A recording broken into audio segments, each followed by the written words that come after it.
வணக்கம். சற்று முன் கிடைக்கப்பெற்ற மிக மிக முக்கியமான செய்தி ஒன்று வெளியாகி உள்ளது. அண்ணா பல்கலைக்கழக மாணவி விவகாரத்தில் குற்றவாளி என தற்பொழுது அதிகாரப்பூர்வமான அறிவிப்பு நீதிமன்றம் வெளியிட்டிருக்கக்கூடிய நிலையில் அவருக்கு மரண தண்டனை வழங்கக்கூடிய வகையில் அனைத்து சட்ட திட்டங்களும் மாற்றியமைக்கப்பட்டு சட்டசபையில் தீர்மானங்கள் நிறைவேற்றப்பட்டுள்ளது. மேலும் மரண தண்டனை அல்லது ஆயுள் தண்டனை கொடுக்க வேண்டும் என்று வழக்கறிஞர்கள் நீதிமன்றத்தில் கூறியிருந்தார்கள்.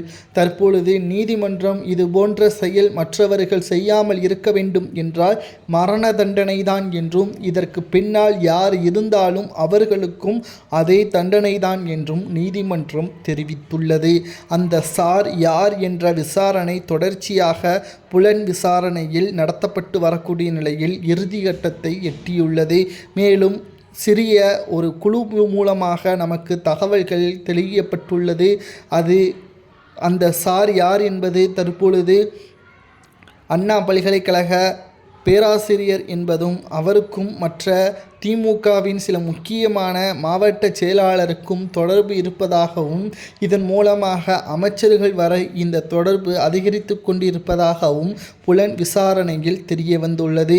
மிக முக்கியமான குற்றவாளி யார் என்பது தெரிந்துவிட்டால் இந்த வழக்கு முடிந்துவிடும் என்றும், ஞானசேகரனுக்கும் அந்த பேராசிரியர் மற்றும் மாவட்ட செயலாளருக்கு மட்டுமே தொடர்பு நேரடியாக இருந்திருப்பதாக தெரிய வருகிறது.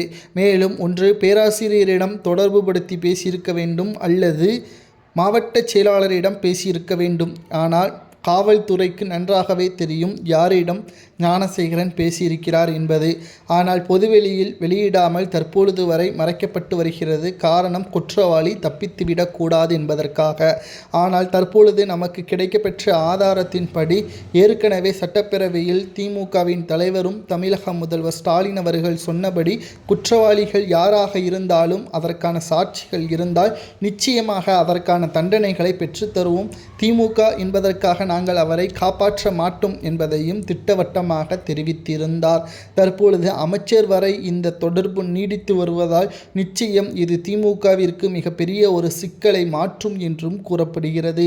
அது மட்டுமல்ல, ஞானசேகரன் வசித்து வரக்கூடிய 2 வீடுகளும் கோவில் நிலத்திற்கு சொந்தமானது என்றும், தற்பொழுது ஞானசேகரனின் குடும்பமே நடுத்தெருவில்தான் இருப்பதாகவும், 2 நாட்களில் அந்த வீடு தரைமட்டமாக்கப்படும். அந்த வீடு மட்டுமல்ல, அதை ஒட்டி இருக்கக்கூடிய 20 வீடுகளும் கோவில் நிலத்திற்கு சொந்தமானது என்றும் தற்பொழுது அதிகாரப்பூர்வமான அறிவிப்பும் வெளியாகியுள்ளது. ஞானசேகரனுக்கு மரண தண்டனை கொடுக்கப்படும் என்று நீதிமன்றம் கூறியது சரியா தவறா என்பதை கூறுங்கள்.